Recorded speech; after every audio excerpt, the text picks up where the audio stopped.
nti abatulaba olwaleero essaawa eno tuli ku Teddys farm, tuli kiwawu Kiteete. Ekigendererwa ky'okutambula kwaffe twasuubiza era tusuubiza nti buli mulunzi yenna ayina gy'ali tujja kunoonyaayo gy'oli tusobole okuba nga tukukwasaganyizaako ku ebyo ebiba biganye, kuba twagala omulunzi okuba nga yeetengeredde, n'omanya endwadde, n'omanya obubonero, n'omanya entabula y'emmere, tujjanjaba tutya, tujjanjaba ddi era tujjanjaba wa. Nkiddamu essaawa eno tuli kiwawu Kiteete ku Teddys farm. Kuliko enkoko ze nnaakalabako, kuliko ne baamagulu mampi naye tujja kugendayo tubalabe, naye abantu be tusanzeewo ku faamu kuno katumanye buli omu yaani, kuba tuyinza okubeera wano engeri Ebola gye yajja nga bazze kwekwekayo bwekwesirwa Ebola naye nga si we bakola. Maama ntandise naawe. Amanya gange nze Nampijja Justine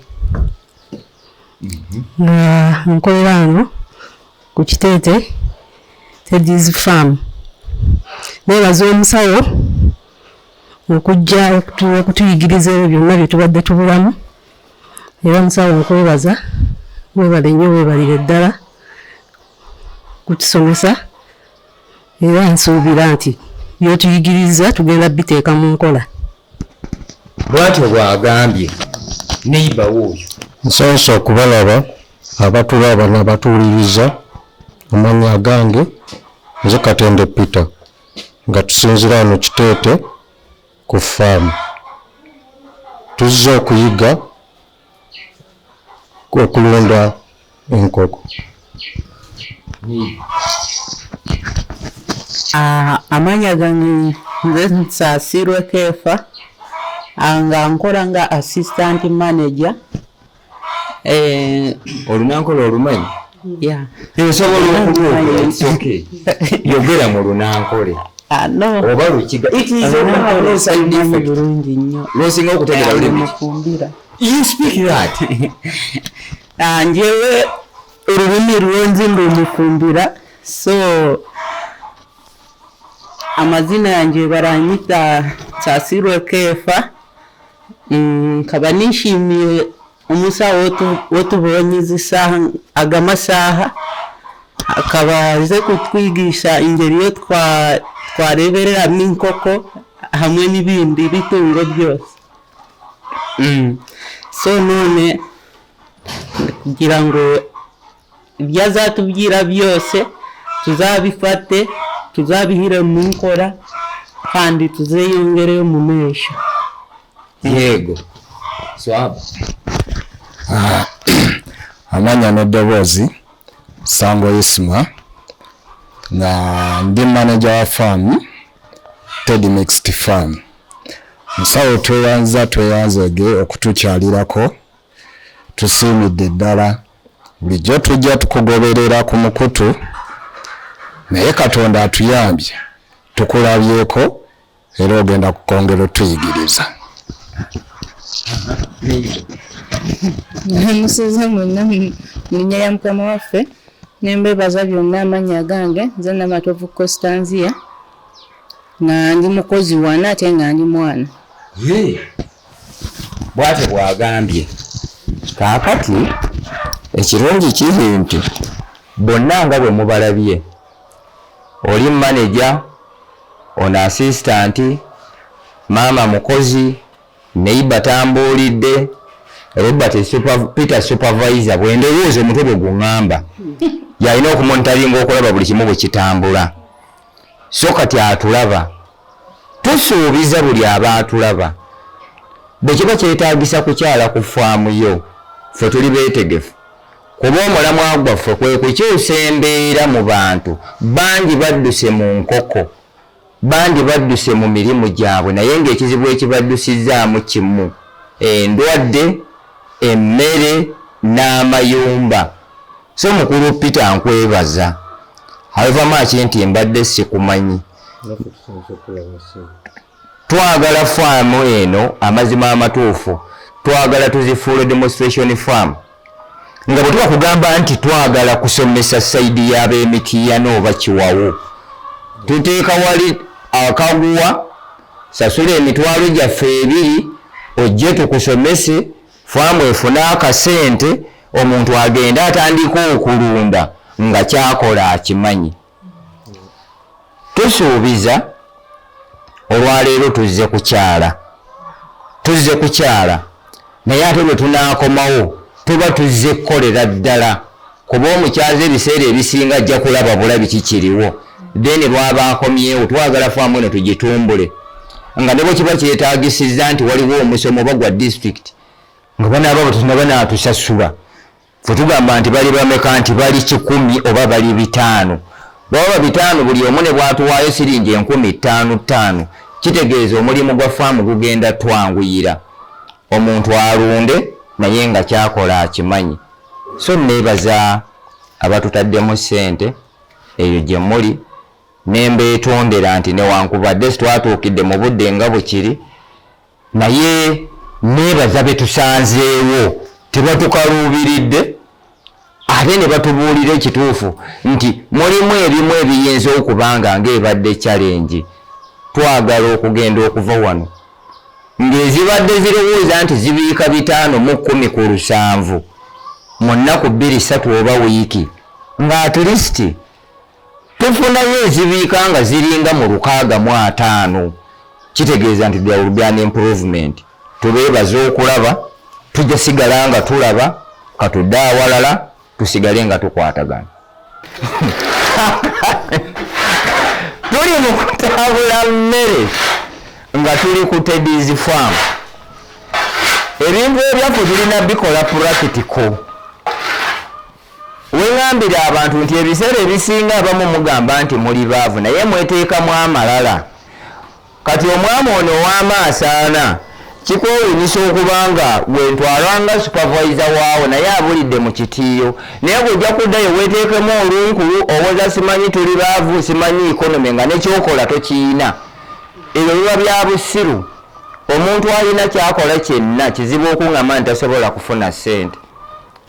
Tusookedde eri ne tulaba enkoko zaffe bwe zifaanana ne tudda mu magi ne tulaba bwe gafaanana naye ng'obuzibu bwe tusanzeemu nti amagi agamu galinamu okwengeri y'obuzibu naye nsaba abatulaba nziramu nkibagambe omuntu yenna abazze ku faamu yo nga musawo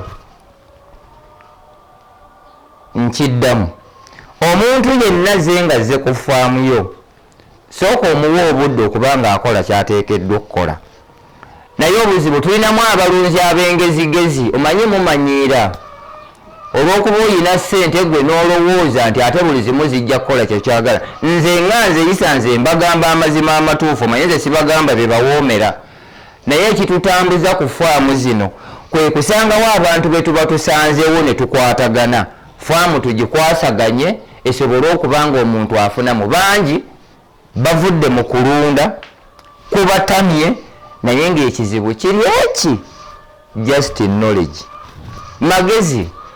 Neebaza Mukama nti nsanzeeyo onalina kuba mutabani wange ye musawo wa wano musanzeeyo kuba emyaka gy'ayina yenganangana ne mutabani wange. So eno faamu tugenda kikwasaganya bw'abanga gyali bw'wabaawo ekigize nammwe abandaba eyo nga muli besaidi z'Emityana Kiwawu Mubende eyo yonna eyo gye bayita ewawalumba ettanda ekituufu tugenda kubanze kati tojja kunkubira bwonkubira fine ojja kuba onkubira nkwate then nina kulifaalinga ku muntu ali eyo okusobola okwanguyizaamu emirimu.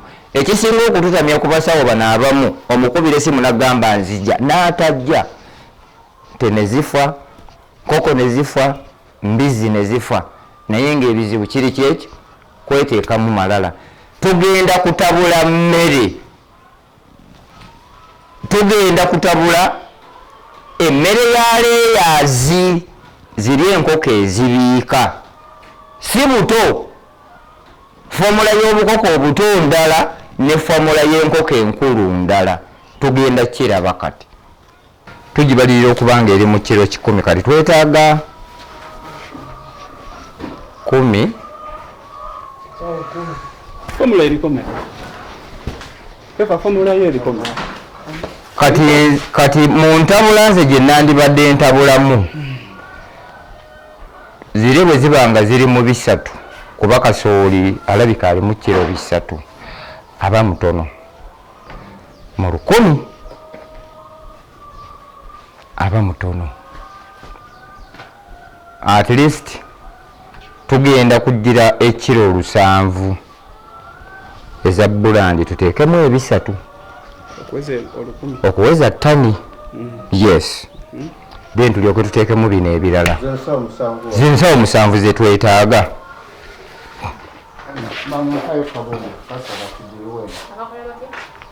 Era ojja kwesanga nga n'obungi bw'emmere bwe tuziwa bukendedde naye ate zisigale nga zikola kye twagala.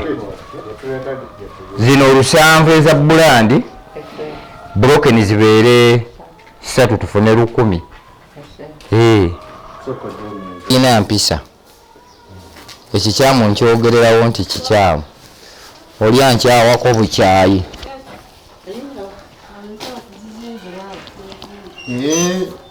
Zo zirabe kika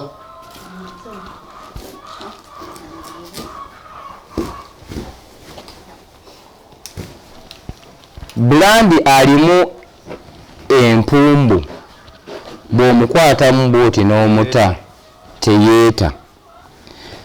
Era nzibano eno gye mujja bulandi mubagambe mbaagadde lwakuba ekizibu ekirimu nti alimu amazzi. Okitegedde musawo mupya. Kati ono bwe tuba nga tetunnatuusa ssaawa egenda kumutabula tumuyiwe yenna ayitemu empewo eyo. Bw'oyiwamu empewo egundi eyo empewo neebanga evuddemu. Zino ziri kilo mmeka? 2. Kati bwe ziba 2 tuleeteyo ey'akasooli. Kimanyi nti naye ali mu kiro 10 si bwe kiri? Yes. Tuleeteyo ey'akasooli. Wakikaleeta ku kitiiyo kiri.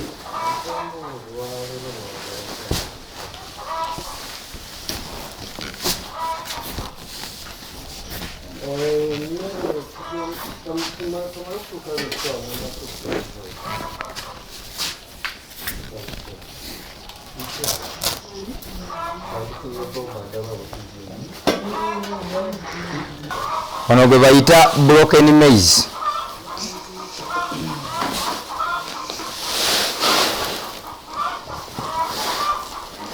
Era naye taliimu bikongoliro kuba bw'omutunuuliranga kasooli. Tuzaako bulandi omulala tuteekawo 2 ne tuyiwako broken ne tuteekawo 2 ne tuyiwako broken.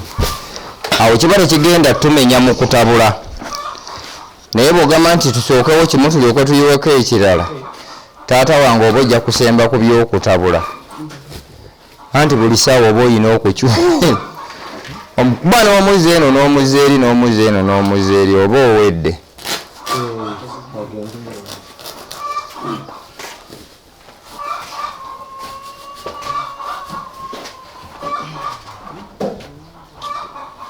Kitegeeza bwe nsinja wano nga njagala bukutiya mba nfuna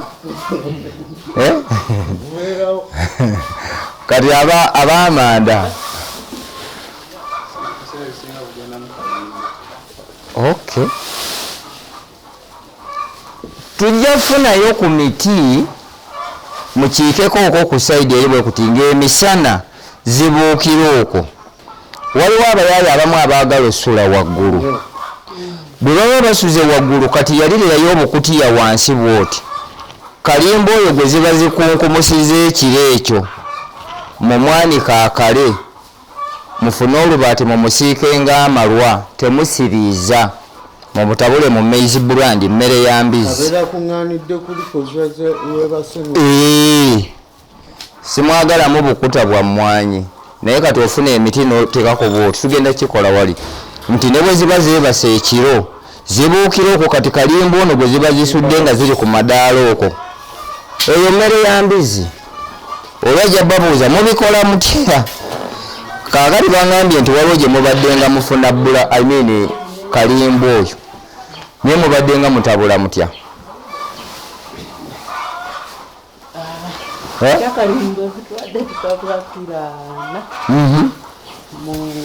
muki mukiro 10 oba mu ttani mukiro bita muteekamu kiraana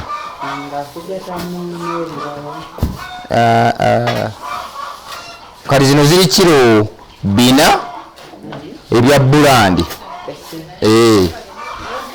twongereko ekiro ekyo 10 ekya brokeni tukigatteko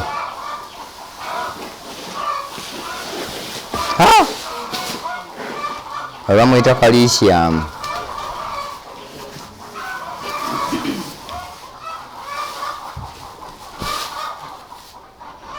nalabyeko ayina akambe kaliwo teyagenze nako mulowooza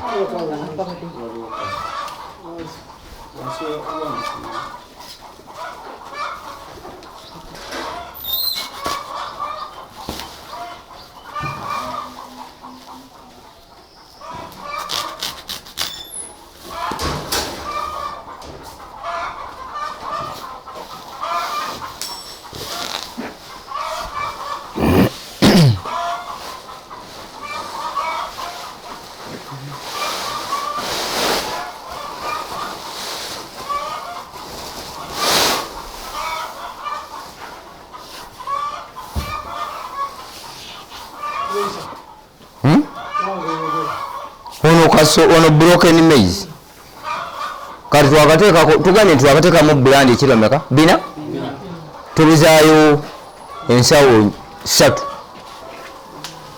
ziwere 7 then tuziyiweko kuno twongereyo ensawo eri emu byona byetubiyiwa omulundi ogumu kati nze dda saayinanga mpisa nga njikuba bwendi nolyoka owulira embirigo taba kutya konze gundi kutya tebabulya leeta n'endala tubiyiwe lumu kasitaba nga tekukubya ebigo omanyi kyesaagala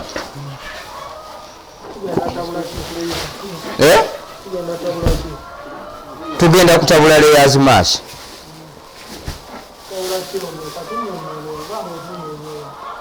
tugambye tugenda kutabula ettani emu naye nga mu ttani ya bulandi mu ttani ya brokeni ne bulandi ziri kiro 7 brokeni ekiro 3 ne tufuna ttani kati mu bino lwaki bwe tutyo bwe tukikoze omuntu bwe yogamba nti entabula ttani ate bw'esukkamu ekibalo kiba kiyinza okugaana lwaki nti olowooza watabudde ettani ya brokeni ne bulandi naye nga tuyinza okwesanga nga mu kyobala ttani ate zisukkamu kati awo ekibalo kigaana that's why tugambye nti 7 ku 3 tufunamu 10 then tulyoke tutabulemu now kati bulandi ono mulimu abamu abalowooza nti bulandi bw'aba alimu olwayera aba mufu ekyo si bwe kiri naye kiva ku kasooli gwe baba bakubye kasooli bw'abanga mukulu ebiseera ebisinga bulandi atera okubaamu luno oluyeroyero naye bw'abanga abadde akyali mutono bakiyita batya gwe bakakungula oyo atera okuba omweru ate ekituufu ne bw'abanga abadde aluddemu weesanga nga abamu bwe batubbira nti bw'osanga bulandi nga wa yero kitegeeza oyo wa layers olwo ng'oli anoonya kubba nti mb'owa layers yaba owa yero. It is not about that. Naye obukulu bwa kasooli n'ebbanga lyamazeewo lye likola bulandi ono okubanga kala waayo ye n'olabiranga mbanze bulandi omweru nze simusobola kala si ye determininga anti kati first class yoyo gwolaba gwe twandiise ennamba emu ng'alimu emmere ng'ono kati oli gwe tuyita kasasiro yoyo gwe basooka okukubako ekikuta ne bakubiramu n'ebikongoliro kati yoyo gw'okwatamu bwoti bw'oba omutadde n'asigala nga yeekutte oyo omanyi oyo aba mufu kyekinjagaza omuntu okuba nti ye kyaba akola oyina kikola mu buntu nga kigenda omanyi musawo wange obuzibu bwe tusanze abalunzi abamu batufuula abatategeera n'omugamba kyotegeera naye nga yali mulooka eyiye nga ye kati nze abantu modu eyo nze mba saagala kumanya era mbavuma nnyo nze saagala muntu ampita ku faamu yate nampa mateeka kukola byayagala yes no nze ndeka nkole kyentegeera kuba ogenza okumpita nga kitegeeza nkusinga nedda nze bonte si bwenkola nze oyo kasasiro mba nja kuvuma sikakuba nti ogenda kunsasula onzise bali abeeri aya naye Brian kati maneri abali eggulu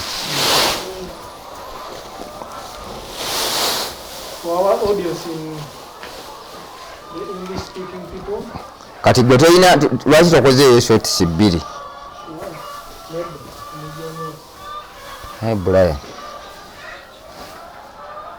this is the last answer of broken maize okay tubuzaayo mekeri ziweddeyo now kati sooke tugambe tulina soya ne mukene mukene soya yenkana ki 22 abata tumala still we are going to mix ate mukene ali 0 kilomeka 2 mwana anti kyetubadde tukola mu tani tuteekamu kilo 12 kati tubadde tutabula kilo kati wano babadde bagenda tabula tani 2 tukole 2 mwana we multiply by 2 kuba kaakati kyesimanyi emmere eno gye tuba tutabula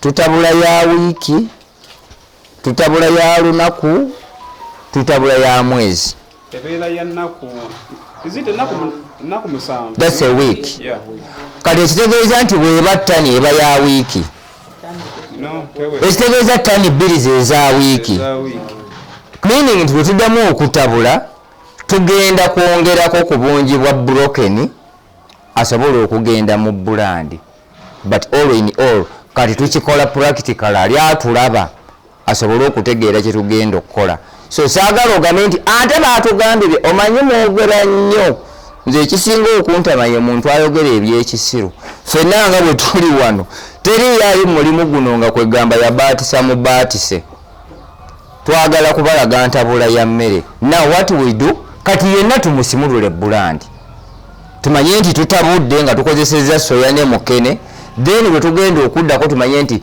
tulina brokeni bungi bwe buti bulandi bungi bwe buti kukusinziira ku bungi bw'enkoko naye nga ratio yandibadde nti eri 46 to 54 broken ayina kubeera 56 kwa 44 eza bulandi kati zino engeri gye ziri nti ziri mu lwaleeyazi ate zitambudde kati tusobola okugamba nti katugire 52 brokeni bulandi abeera 48 kati buli nkoko eba erina okulya gulamuzi 8 ku 9 eri gyali mu 12 ajja kuba avuddeyo ejja kuba erya katono naye ng'ekkuse naye kigireetera okuba nti mugi wa 12 bulandi ye mungi ku broken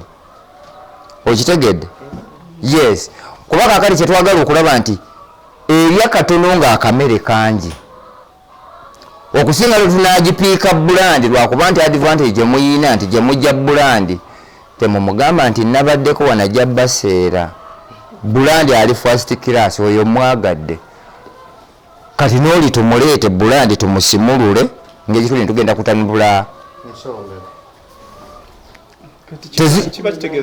anti ngamba zonna teziri 10 ezisigaddewo wali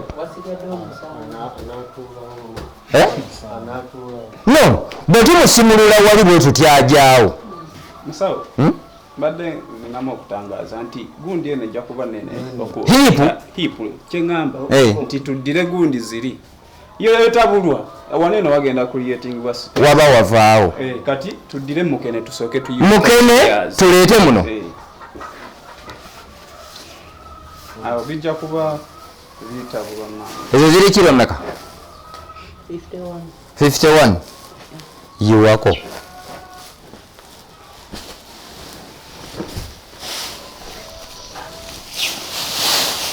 this is the mukene bamuyita mukene oba fish aya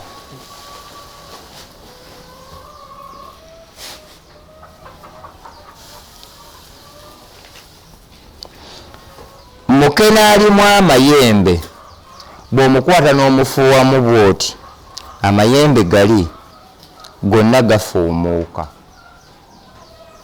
tutambula ffenna naye kati mukene ono bw'omufuuwa bw'oti omulaba nti ye asigala akola ki agwa mu kibatu amayembe g'ente sigamba amayembe gano agene ewa ene wajjajja nawula ettanda I'm talking of the horns kubanga ababajaga kati akasajja ako nako kasiri wala n'amayembe siri musamize I'm talking of the horns naye nga mukene honestly temuli musenyu ono muwongere okumunyweza lwakuba nti atusalireko lwakuba mukene ennaku zino wabbeeyi ajja tuuka n'omugula akasanvu kuba mu nnyanja abantu bamubagobamu ziri zibadde 80 isn't it kyekiwandiiko kyendabyeko zibadde 80 plus 51 that's 131 tupimeyo omulala no tugenda kutabula no tugenda kusobola kutabula phrase yene esooka tulyoke tutabule so yaliwa yono